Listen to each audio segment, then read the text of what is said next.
Tell her you're sorry, Evan said. His mother's birthday candles were still burning behind him.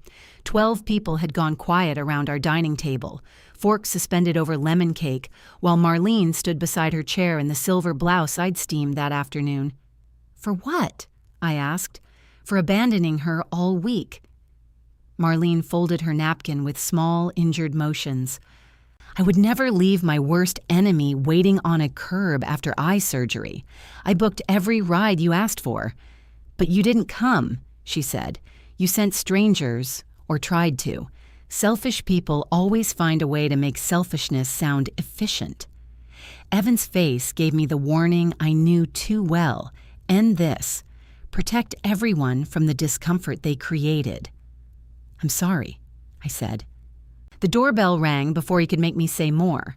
When I opened the door, Dana Ruiz from Harbor Companion Transport stood in our foyer holding Marlene's red umbrella and a white envelope. I brought the account record, she said. Then she saw Evan over my shoulder. Good. Maybe you can explain why your phone canceled Mrs. Mercer's rides. Evan went so still that the keys in his hand stopped jingling. 8 days earlier, I'd been at the kitchen counter matching ivory place cards to a seating chart when Marlene let herself into our townhouse and announced that she was going blind. She wasn't, but that was the scale on which Marlene preferred to receive concern.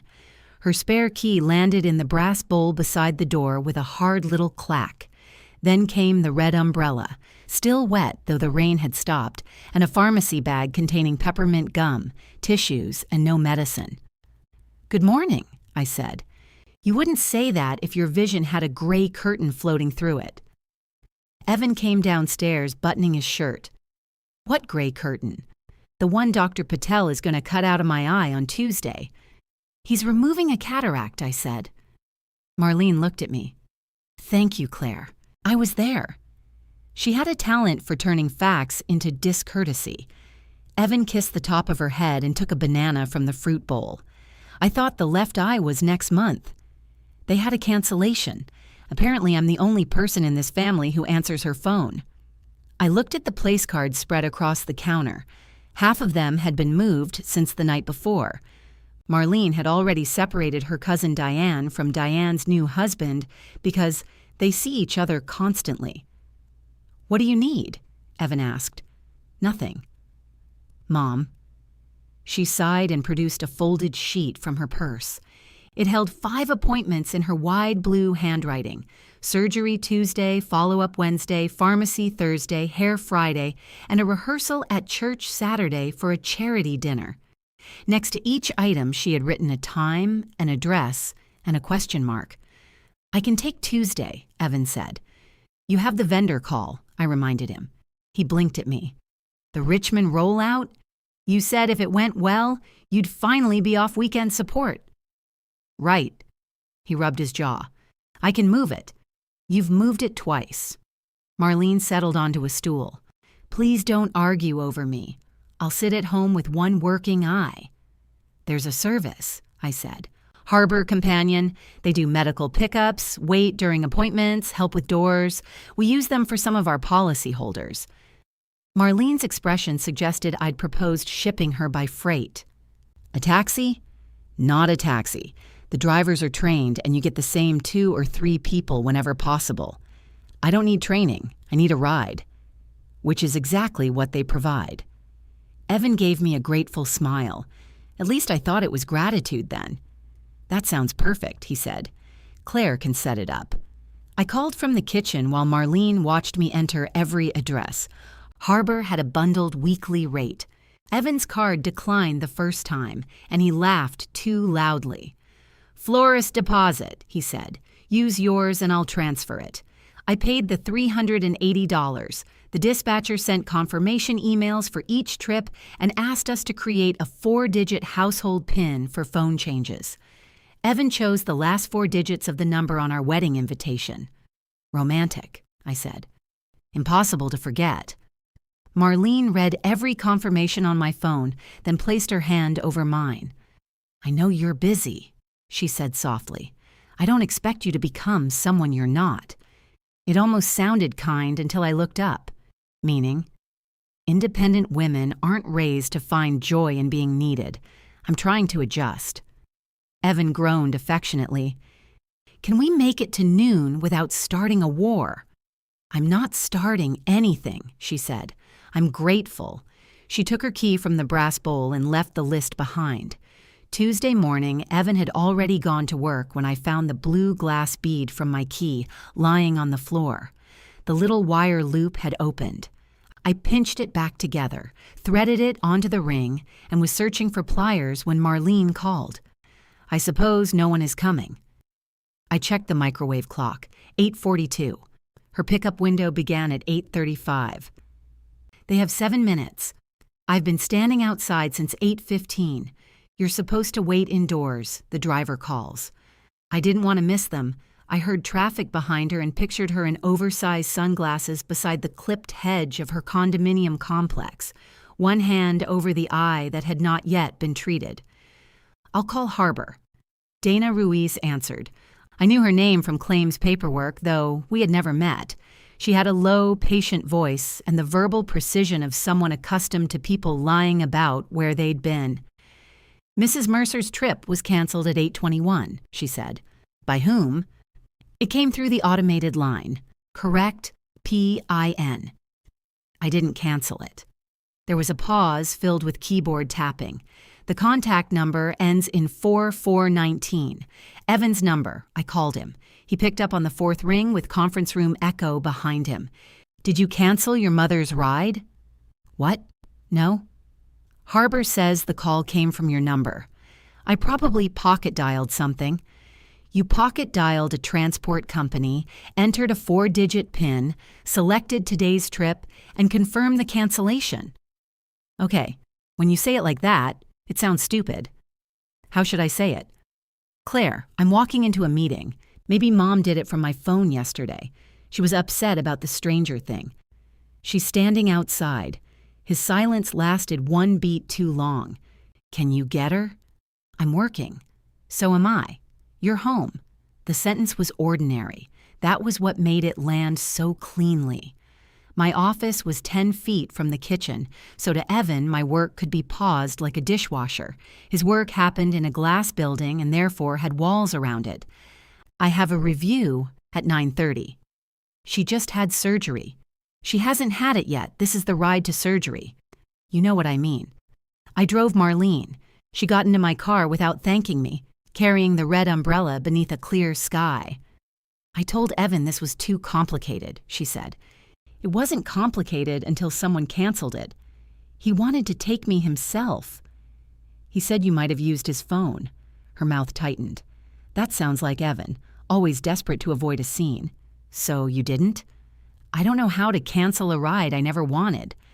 At the surgical center, I helped her check in and stayed until a nurse called her name. My review happened in the parking garage with my laptop balanced against the steering wheel. Halfway through my presentation, the garage lights switched off because my car hadn't moved. I waved both arms until they came back on. My supervisor, Nina, watched without smiling. Everything okay? She asked when the others had logged off. Family transportation problem. Yours or theirs? The question embarrassed me more than if she'd reprimanded me. Ours, I said. I collected Marlene 3 hours later. She was drowsy, tender, and unexpectedly funny in the elevator. If this patch stays on, I'm adding a parrot to my birthday list. I'll notify the caterer. No crackers. I hate crumbs. I laughed, and she leaned briefly against my shoulder.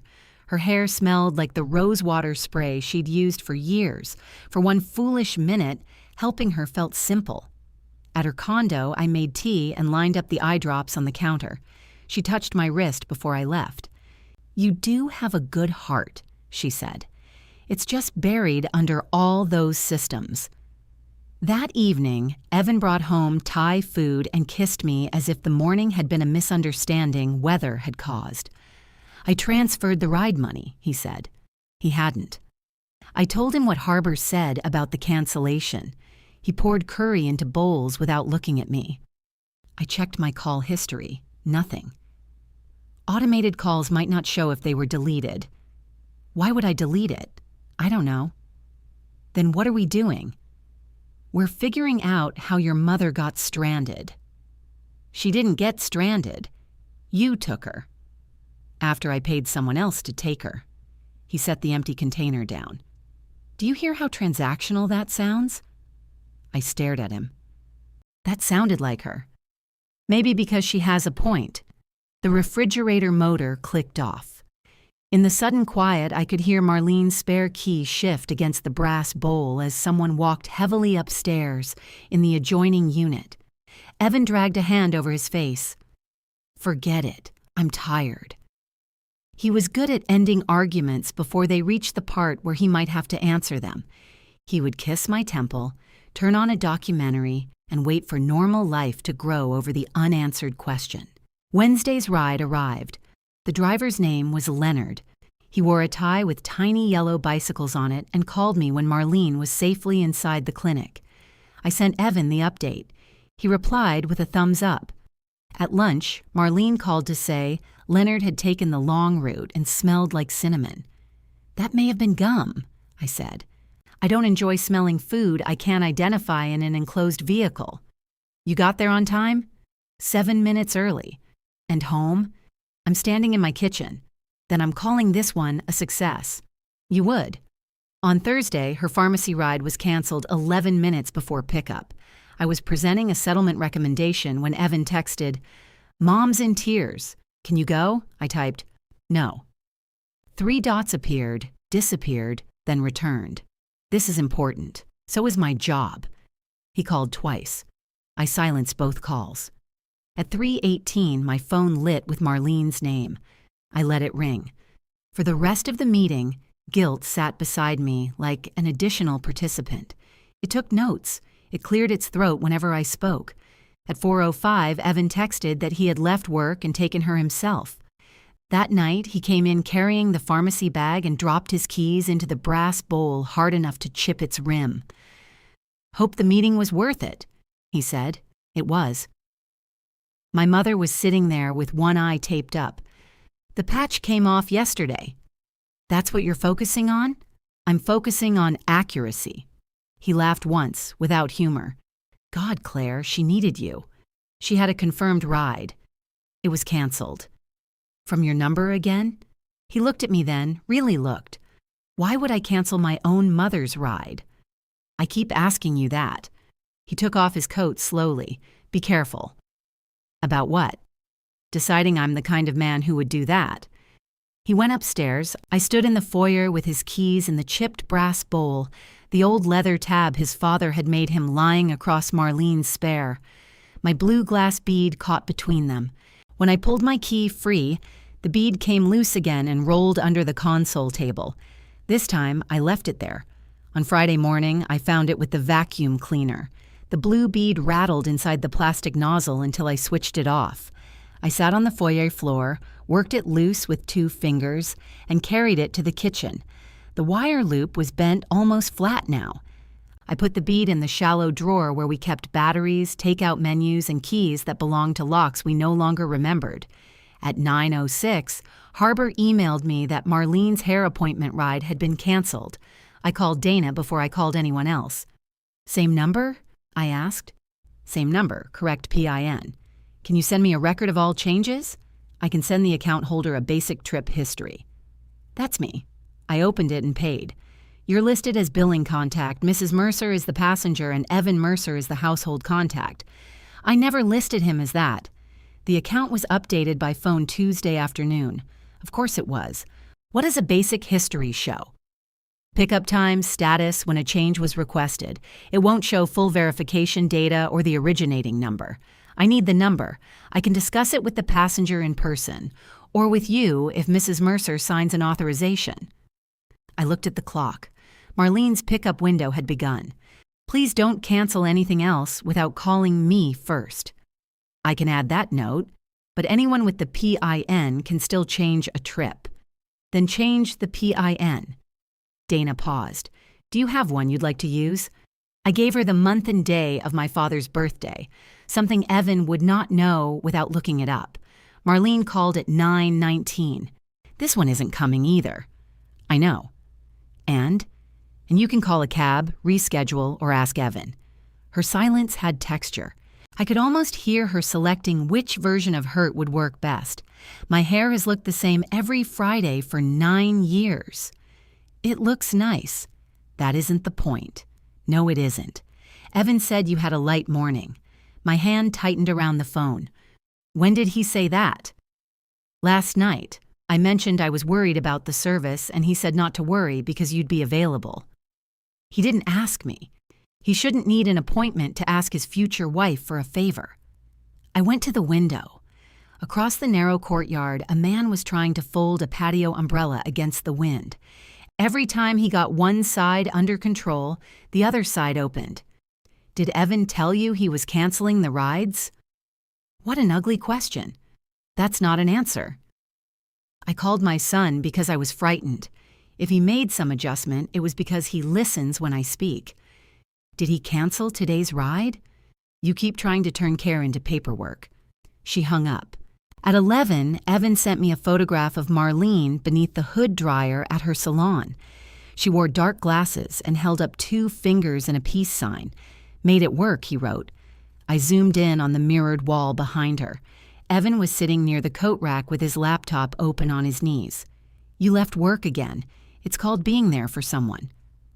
I started 3 replies and deleted all of them. Then I forwarded the cancellation emails to my personal address and created a folder called Harbor. The name looked absurdly official for what was happening, as if a label could make the facts hold still. Nina asked me to stay on our video call after the Friday team meeting.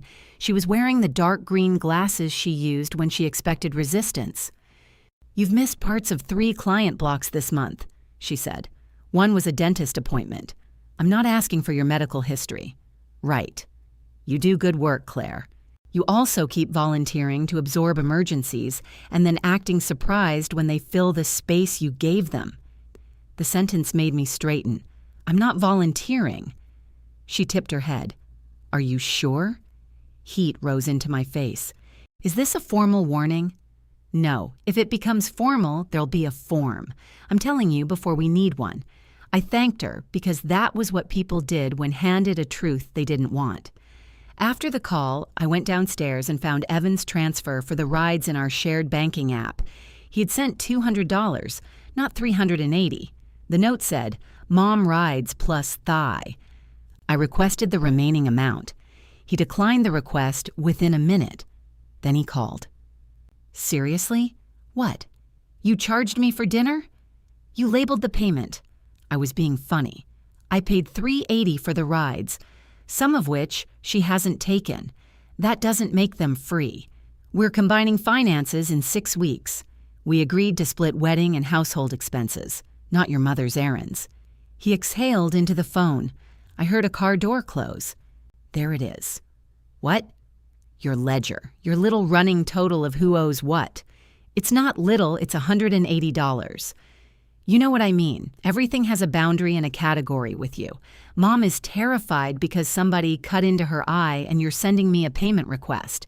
Someone canceled her rides from your phone. I told you I didn't. Harbor says you did. You're choosing a dispatcher over me? I'm choosing a phone record over a sentence you keep repeating. He lowered his voice. I'm at Mom's. Then ask her why she told me you'd made an adjustment. She's medicated. She's taking antibiotic drops. That's not the point. No, I said. It never seems to be. He ended the call. I spent Friday evening folding napkins for Marlene's birthday dinner. We'd agreed months earlier to host because our townhouse had a dining room large enough for 12 if we added the folding table from the basement. Marlene wanted lemon chicken, roasted potatoes, green beans with almonds, and the cake from Bellwether Bakery that tasted, according to her, like cake used to taste before everyone became afraid of butter. I could have canceled. I pictured myself making the calls, absorbing the questions, becoming the answer to all of them. Instead, I marinated the chicken. Evan came home after 10. He put his keys in the brass bowl gently, which somehow felt more deliberate than when he'd thrown them. Mom doesn't know anything about the cancellations, he said. I kept slicing lemons. She told you she didn't? She cried, Claire. That's not what I asked. She thinks you resent her. Do you? He leaned against the counter. His tie was gone, his collar open. He looked tired and handsome and sincerely wounded. That combination had rescued him from more conversations than either of us understood. Do I what? Think I resent her. I think you resent what she needs. What does she need? Reassurance, patience, to feel like she isn't being passed off. I arranged specialized transportation after she handed us a list of places she needed to go. You outsourced her. She asked for rides. She asked us. No, she put question marks next to addresses and waited for us to prove something. He stared at me as if I'd insulted a language he grew up speaking. You make her sound manipulative. Is she? I'm not doing this. He pushed away from the counter. Evan, what? If you canceled those rides because she wanted me to drive her, say it now. I didn't. If there's an explanation that makes sense to you, I'm giving you a chance to tell me before Sunday. He gave a short laugh. What happened Sunday? Your mother's birthday. All the people she tells things to will be in this house. Is that a threat? It's a clock. He slept in the guest room. Saturday's ride was for Marlene's church rehearsal. At 10:11, Dana called me. Someone just tried to cancel the noon trip with the old PIN, she said. Tried? They couldn't verify the new one. They disconnected. What number? I still can't release that over the phone. But you can see it. Yes. And you know whether it's Evan's. Another pause. I know what the account activity shows. I sat at the kitchen table amid place cards and grocery lists. Marlene left an umbrella in Leonard's car on Wednesday. Red, curved wooden handle. I have it in my office. Could you bring it tomorrow? We normally return lost property on the passenger's next trip. I'd like to get you authorization to release the full activity record. Mrs. Mercer has to sign. She'll be here. Dana understood before I asked the rest. Ms. Donnelly, I don't want to participate in a family confrontation. I don't want one either. That's usually when people create the worst ones. I rubbed at a smear of blue ink on the table. Come at 6:30. Dinner will be over. Bring the umbrella and whatever form she needs to sign. If nothing happens, you give me the umbrella, I get the signature, and you leave. And if something happens, then at least I'll stop thinking I invented it. She was quiet for several seconds. I can stop by on my way home. The noon ride went forward. At 12:07, Marlene called and demanded the new PIN. Why? This driver is early. That isn't a reason to cancel. I don't appreciate having my choices taken away. You still have choices. Get in the car or don't. Evan said the account was for my convenience. It is. Then give me the number. No? Her breath sharpened. You paid for a week of control and called it kindness. I almost admired the sentence. She could turn any locked door into proof that the house belonged to her. Have a good rehearsal, Marlene. She arrived at our townhouse 40 minutes later using her own car. I watched from the front window as she parked crookedly, corrected twice, then sat behind the wheel gathering herself. She was cleared to drive short distances, but she had told us she was afraid to. The fear had vanished when the alternative was accepting a boundary. She entered carrying 2 grocery bags and dropped her key into the brass bowl. I brought proper almonds, she said. The sliced ones looked cheap. She moved through the kitchen, checking drawers. She opened the refrigerator, frowned at my covered trays, and began shifting things to different shelves. Please leave those where they are. I'm making room. There's room. Not usable room. She took out the bowl of marinating chicken and set it on the counter. Marlene. What? Put it back. Her good eye narrowed. You're very territorial today. It's my kitchen. The words stopped both of us. She placed the bowl on the refrigerator shelf with exaggerated care. I didn't realize marriage to my son came with border control. You have your own kitchen, and you'll have my son.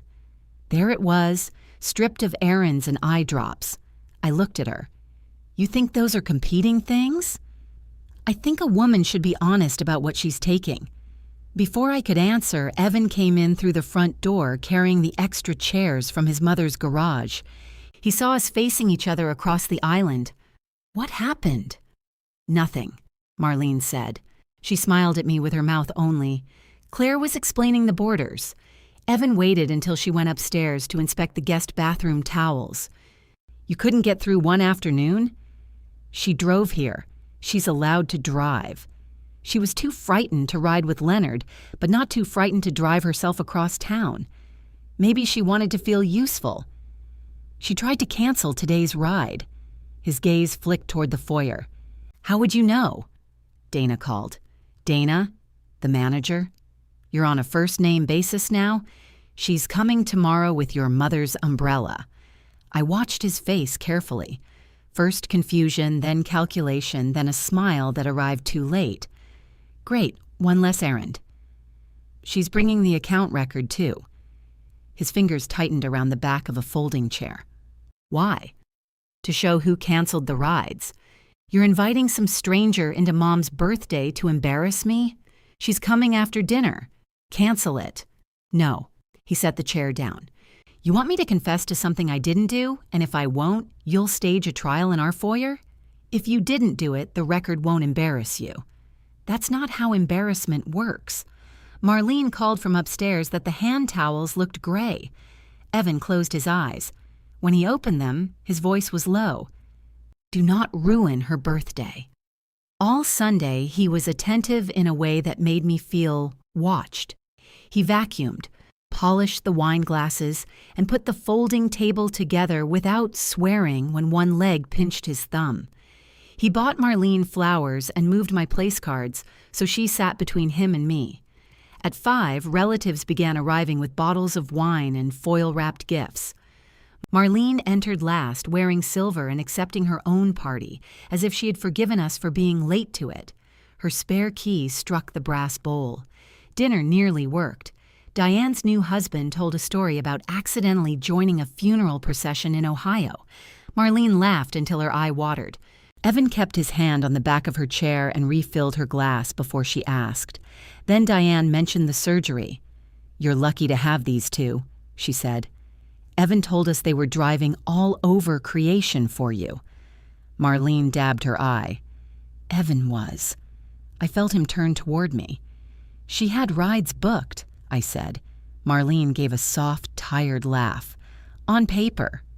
Claire, Evan warned. What happened to them? Diane asked. Apparently, Evan said, Claire's service kept canceling. My service? You arranged it. So that makes the cancellations mine? His face changed. The room had provided him an audience, and with it, certainty. Mom called you over and over. You left her sitting there. I did not. You knew she needed more than an app and a credit card. I booked every ride she requested. You abandoned her. The candles trembled behind him. Then he told me to apologize. I did it because 12 people were looking at me and because some habits survive even after you see what they cost. When Dana rang the bell, Marlene was still calling me selfish. The foyer seemed too small for all of us. Dana handed Marlene the red umbrella, introduced herself, and held out the authorization form. Marlene didn't take it. Evan came up behind me with the dining room at his back. Good, Dana said when she saw him.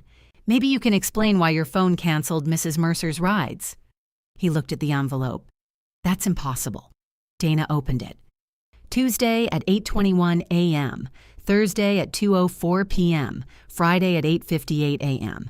There was also an unsuccessful attempt today using the old PIN. Phones get spoofed. The caller used your verified number, the account PIN, and correctly answered the security prompt. What prompt? Dana checked the page. Relationship to passenger. A chair scraped in the dining room. Marlene looked at Evan. You said Claire would come. His eyes moved to his mother, and in that glance I finally saw the arrangement between them, not a plan exactly, but a promise he had made using my time. I was trying to fix this, he said. Fix what? I asked. The way you treat family. The white envelope trembled once in Dana's hand, then went still. Dana's expression didn't change. I'm here to return property and provide an account record, she said. I'm not qualified to fix anybody. Diane's husband coughed into his fist. Someone in the dining room set down a glass too carefully. Evan looked at me. You arranged this. I arranged the rides. You arranged for her to show up here. With the record you said would clear you. I said the calls weren't mine. They were. You don't know what was said. Dana slid the printed page from the envelope. The top half held the trip dates and statuses. The bottom half showed change requests, verification steps, and the last 4 digits of the originating number. 4419 appeared 3 times. Evan's voice rose. That doesn't show who had my phone. Marlene lifted her chin. I never touched it. He turned toward her, startled by the refusal. You said you didn't want strangers driving you. I didn't. You said Claire should come. I said I thought she would. You said a hired car made you feel like an obligation. Marlene glanced toward the dining room. Her guests had become shapes in the doorway, trying to look as though they hadn't moved closer. I speak to my son about my feelings, she said. That doesn't mean I told him to do anything underhanded. Underhanded? She could name it when her hands were clean. Evan looked at me again. I thought if she called, you'd go. You stranded your mother to test me? She wasn't stranded.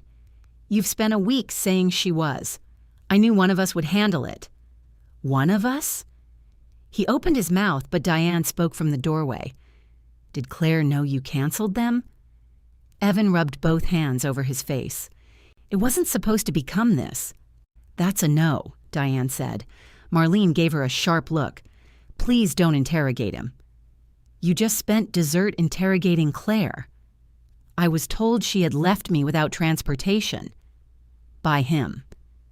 The 2 cousins stared at each other. Diane had moved her new husband's place card back beside hers before dinner. I had noticed and said nothing. Evan pointed toward Dana's paper. Mom hated the service. Claire knew that and kept forcing it because it was convenient for her. Dana returned the record to its envelope. Harbor doesn't force passengers into vehicles, she said. Mrs. Mercer completed 1 trip and gave Leonard 5 stars. Marlene's mouth parted. He had nice manners. And cinnamon gum, I said. For a second, absurdly, Diane's husband laughed. He tried to turn it into another cough. Evan's face reddened. Can we not do this in front of a stranger?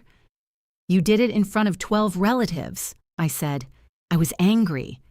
So you made me apologize for something you did. I didn't make you. The lie was smaller than the others. It hurt more. Marlene stepped between us and took my forearm. Her fingers pressed into the soft place below my elbow. Claire, he handled it badly. We can agree on that, but he was trying to bring us closer. I pulled my arm free. By teaching me what happens when I say no. You never said no.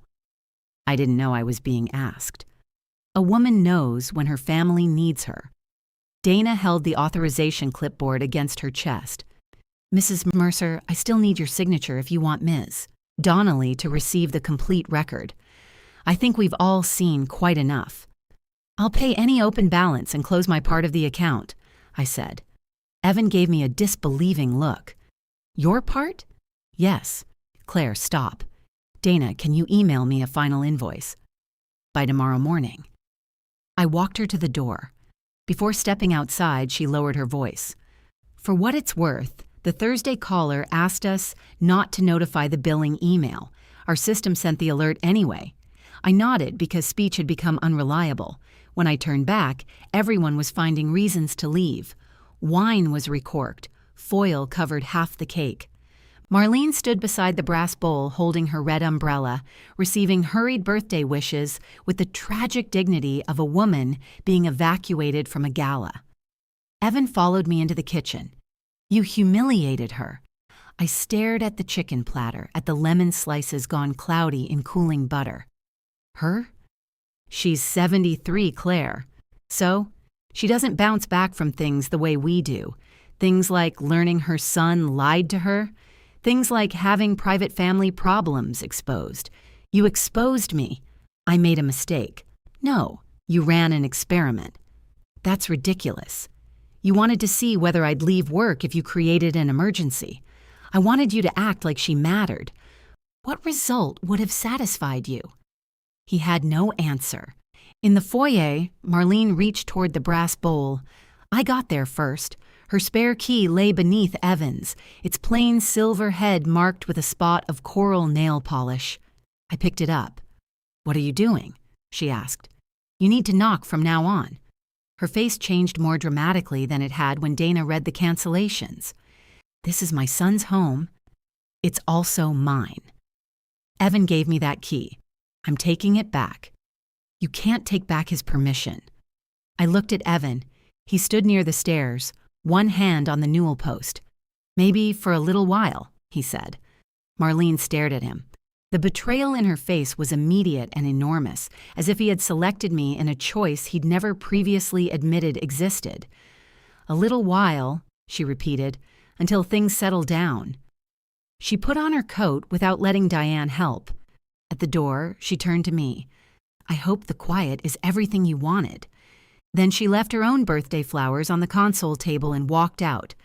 By 9:30, the townhouse smelled of blown candles and dishwasher steam. Evan sat at the dining table while I scraped plates into the trash. "Can you stop cleaning?" "No. We need to talk." "You need to talk. I need to hear whether it's different from what you said an hour ago." He looked down at his hands. "Mom has always been afraid of becoming unnecessary. That explains her. It doesn't explain you. My dad took care of everything. Driving, bills, repairs. When he died, she started calling me for all of it. If I say no, I feel like I'm abandoning her. So you made me do it." I thought once we got married, it would spread out. The honesty was so ugly, I almost respected it. "What would spread out?" "The pressure. Onto me. We'd be a team. A team knows what game it's playing." He covered his face. I screwed up. "You lied for 8 days. I panicked after the first cancellation. Then you got so suspicious, and I knew how it would sound." "How does it sound?" "Like I was manipulating you." "You were. I wasn't trying to hurt you. You were willing to." His hands fell to the table. I took off my engagement ring. There was a pale indentation beneath it and a line of cake frosting near the setting. I wiped it with the corner of a napkin. Evan stood so quickly his chair tipped backward. "Don't. I'm not ending anything tonight." "Then put it back on." "I'm not doing that either." He stared at the ring in my palm. "We are not getting married in 6 weeks," I said. His lips moved before sound came. "You can't decide that by yourself. That's one decision either person gets to make alone. We've paid deposits. Not the final catering payment. That's due Tuesday." "You already thought about the catering payment?" "I've thought about every payment. You like that about me when it saves you money." He walked away, came back, then gripped the back of the chair. "What do I have to do?" "I don't know yet. Tell me." I said I don't know. "Counseling? I'll go. Boundaries with Mom? Fine. She doesn't get a key. You agreed to that because everyone was watching. I'm agreeing now. You're scared now." "Of course I'm scared. You took off your ring." I put it in the battery drawer beside the blue bead and closed it. He slept in the guest room again. I lay awake listening for the stairs, half expecting him to retrieve the ring and return it to my finger while I slept, turning the whole night into something we could pretend had happened differently. The next morning, Harbor's final invoice arrived at 8:03. Dana had refunded the unused Saturday ride and the birthday week discount, leaving a balance of $296. I forwarded half to Evan. He paid the full amount. The transfer note read, "I am sorry." At 10, I called the caterer and moved our wedding reception to an unspecified future date. The woman on the phone remained kind even when I couldn't answer whether we wanted to preserve the menu. We lost a scheduling fee but kept most of the deposit as credit for 6 months. At 11, Marlene called. I let it go to voicemail. At 11:10, she called again. At noon, she sent a message asking when she could retrieve the serving dish she'd left under the green beans. I put it on the porch and told her it would be there until 6. At 12:07, she replied, "I see." At 12:09, "Please tell my son I love him." At 12:12, "I assume I'm permitted to do that." I muted her. Evan began counseling on Wednesday with a therapist whose office was above an outdoor equipment store. He came home carrying a pamphlet about emotional triangulation and a pair of discounted hiking socks. "Retail therapy," he said, holding them up. I laughed before I could stop myself. His relief was painful to watch. He mistook the laugh for a door reopening and stepped closer, but I moved to let him pass. He nodded. Right, too soon. For the next 2 weeks, he behaved like a man reconstructing himself from written instructions. He asked before bringing his mother into conversations. He stopped volunteering my schedule. When she called during dinner, he let it ring and returned the call afterward from the guest room. He transferred the remaining $180 without being asked. Marlene found other routes into the house. Diane called to ask whether postponing the wedding was perhaps a touch proportionality challenged. Evan's Aunt Joanne emailed me an article about forgiveness and added, "Thought of you both." Marlene left a bag of Evan's father's old tools on the porch because, according to her note, there was no point saving them for a home she would never be welcome in. Evan carried the tools to the basement without blaming me. I counted that as progress until I realized I was grading him. At work, Nina assigned me a difficult commercial claim involving a restaurant kitchen fire. I completed the file early and caught a duplicated equipment charge that saved the carrier $19,000. "You look less interrupted," she said during our review. "I turned off some notifications. Keep them off." The townhouse lease renewal arrived by email. The rent increase was steep, but we had planned for it because we would be combining more of our finances after the wedding. Without that plan, the extra bedroom and dining room made no sense.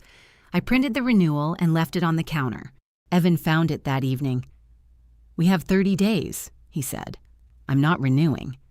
His eyes searched my face. "You're moving out?" "I can afford something smaller near the office. I can cover more. That isn't the only cost." He sat at the kitchen table with the renewal between his hands. "I thought postponing meant we were working on it." "We are. How can we work on it from separate apartments?" "By finding out whether we choose each other when convenience isn't holding us together." He hated that answer, but he didn't argue. The next day, he sent me 3 listings for 1-bedroom apartments and one for a cheaper townhouse we could afford together. I toured the apartments alone. The third had narrow windows, terrible hallway carpet, and a small kitchen with a hook mounted inside the front door. I stood there longer than the leasing agent understood. I didn't apply. That night, Evan cooked pasta and told me his therapist had asked what he believed marriage would protect. "What did you say?" I asked. "At first, us. And then?" "My peace." The answer surprised me. He turned off the burner. "If Mom was happy with you, she wouldn't be angry with me. If you handled things, I could tell myself everybody was cared for." And what was protected for me? He looked at the sauce, not at me. Nothing. It was the first apology he gave without using the word sorry. On Friday, Marlene left a voicemail saying her kitchen faucet was leaking and she didn't know whom else to call. Evan gave her the number of a plumber. She cried. He went for a walk instead of going to her condo.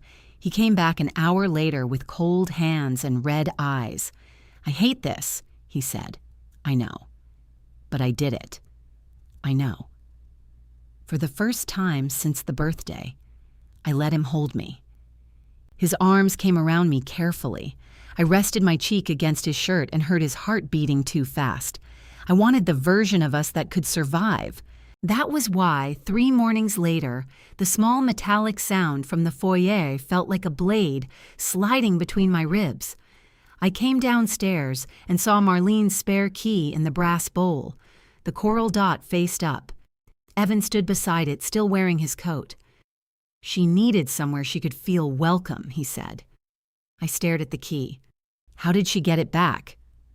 "I made another copy. So the one I took was theater." "No, at the time, I agreed we needed space." "At the time?" "She called last night. She couldn't sleep. She said she feels like she doesn't have a son anymore. Because she has to knock on our door? That key means more to her than opening a door." "I know." He mistook my answer for agreement. She kept saying she was disposable. After everything with Dad, I couldn't leave her feeling like that. So you came home this morning and put it in the bowl for me to find. I was going to tell you. When? Now. You didn't tell me, I heard it. He took off his coat. I knew you'd react. Then you knew I hadn't agreed. It's a key, Claire. That's what you say whenever the object is small enough to hold in your hand. I reached into the drawer beside the refrigerator and took out my engagement ring. The blue glass bead lay beside it, dull without light. Evan watched the ring. I've been doing everything you asked. I never asked you to perform good behavior until I relaxed. That's not fair. You went to counseling. You answered your mother's calls differently. You hired a plumber instead of running over there. Those were good choices. Then why are you talking like none of it matters? Because you thought they earned you the right to do this secretly. I didn't do it secretly. You made a copy of a key I removed. It's my house, too. Yes, and you're allowed to give your mother access to any house that's only yours. The meaning reached him slowly. His eyes moved from my face to the ring in my hand. No, I'm done. Claire, come on. I postponed the wedding because I didn't know whether you could change. Now I know what you think change is. You wait, you suffer visibly, and then you put everything back where you wanted it. That isn't what happened. You saw your mother's pain and fixed it with my safety again. Safety? She rearranges the refrigerator. She doesn't attack you. She walks into my home and changes things. She volunteers my time. She turns every no into a character flaw, and you hand her the key because it hurts you to hear her complain. You want me to cut her off. I wanted you to stop offering me up. I did. For 3 weeks. His face tightened. So there was a deadline I didn't know about. There was a boundary you did know about. He paced once across the kitchen, turned and pointed toward the foyer. I live here. I pay half the rent. If I decide my mother can have a key, I get a vote. You do. That stopped him. You get your vote, I said, and I get mine. I put the ring on the kitchen table between us. He looked down at it, then back at me. You said ending it was a decision one person could make alone. It is. Don't quote yourself like this is a claim you've already settled. I'm not at work. You're always at work. That's the problem. Facts in one column, feelings in another, and you decide which one pays. The cruelty landed because it was shaped like something he had once admired. I nodded. Keep the ring. Apply it to what I owe on the deposits. I don't want the ring. Neither do I. I left him standing beside it and went upstairs to shower.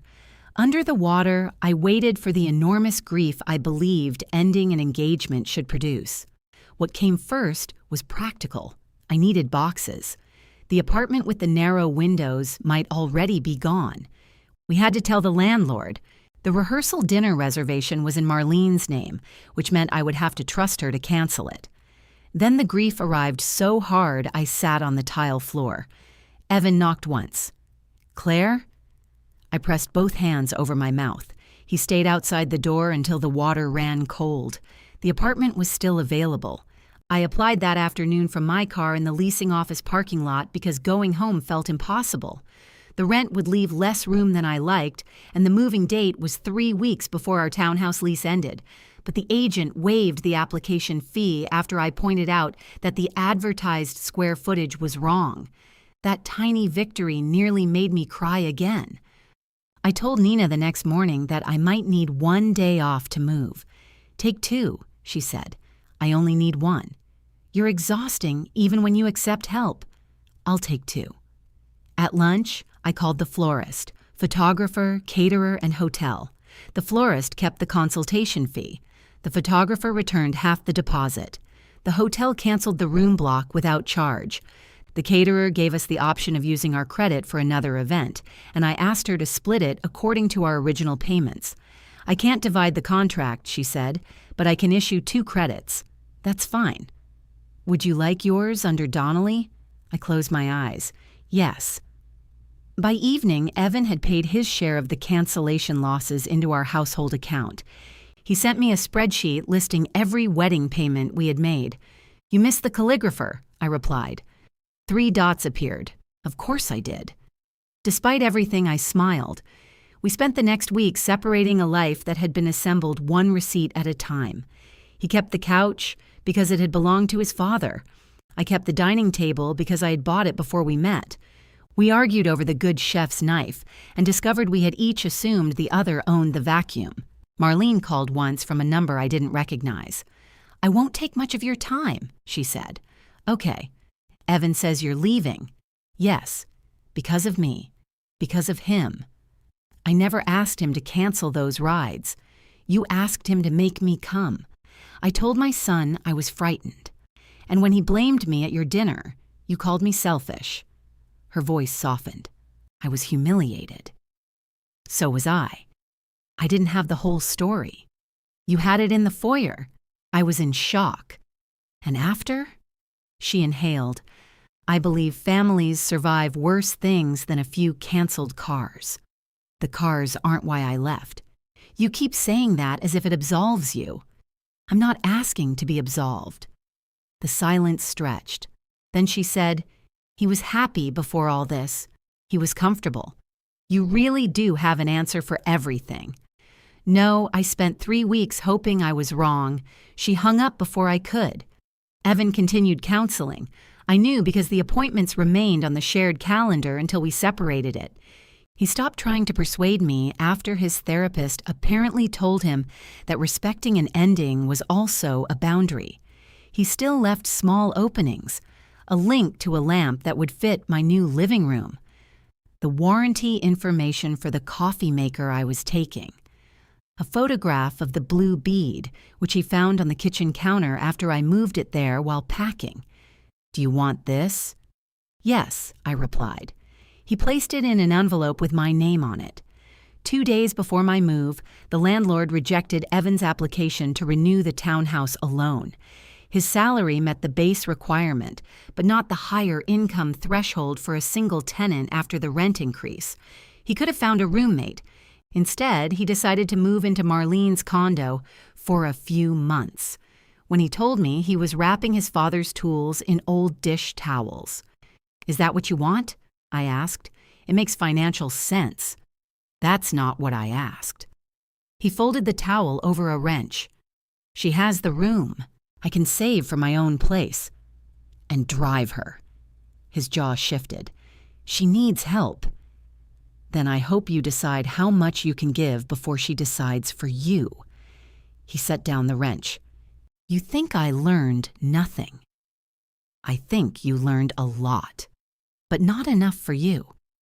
This isn't an exam, Evan. It feels like one where I found out the last question counted for everything. The last question was the same as the first." He looked toward the foyer. Marlene's copied key had disappeared from the brass bowl. I didn't know whether he had returned it or put it on her ring. It no longer mattered. "I really thought the key would calm her down," he said. "I know. I didn't think it would end us." "I know that, too." His eyes filled, and he turned back to the tools. That was the hardest part. If he had been cruel all the time, leaving would have felt like escaping. Evan was funny and generous and could make perfect pasta from an almost empty pantry. He remembered how I took my coffee. He rubbed my feet during long movies without being asked. He also believed love meant the person least likely to leave should absorb the most damage. On moving day, Nina arrived in work clothes with a hand truck she claimed to have liberated from her garage. Diane came too, carrying the serving dish Marlene had left beneath the green beans. "I was told this belongs to Claire," she said. "It belongs to Marlene," I said. Diane checked the name stamped under the dish. "Well, then she has too many. She packed it anyway. Evan stayed at his mother's while we loaded. He said he wanted to make it easier. His absence did, though not in the way he meant. The brass bowl was the last disputed object in the foyer. "You taking that?" Nina asked. I ran my thumb over the chip in its rim. "No." "You sure?" "Yes." We left it on the console table beneath Marlene's abandoned birthday flowers, now dry and brown at the edges. My new apartment looked smaller with boxes in it. The narrow windows faced west, and late sunlight turned the beige walls the color of warm bread. Nina assembled a bookcase while Diane organized the kitchen according to a system she refused to explain. At 6, Diane looked out the window. "Is that Marlene?" A Harbor Companion sedan had stopped at the curb. Marlene sat in the back seat wearing dark glasses, though her eye had healed. Leonard stepped out, opened her door, and handed her the red umbrella before she entered the medical building across from my apartment. She saw us at the window. For 1 second, neither of us moved. Then she turned away and went inside. Diane looked at me. "You want to talk about that?" "No." "Excellent. I'm starving." After they left, I unpacked until the room stopped echoing. Evan had put the blue bead in a plain white envelope along with the warranty card for the coffee maker. Beneath it was a note. "I'm sorry I kept asking you to prove you loved us." I sat on the floor and read it twice. Then I placed the note in a box and closed the lid. The blue bead's wire loop was still bent. I found a pair of pliers, tightened it around my new key ring, and carried the key to the hook inside the front door. Outside, the Harbor sedan pulled away from the curb. Its headlights crossed my wall and disappeared. I locked the door. When I hung up the key, the little glass bead tapped once against the metal and settled.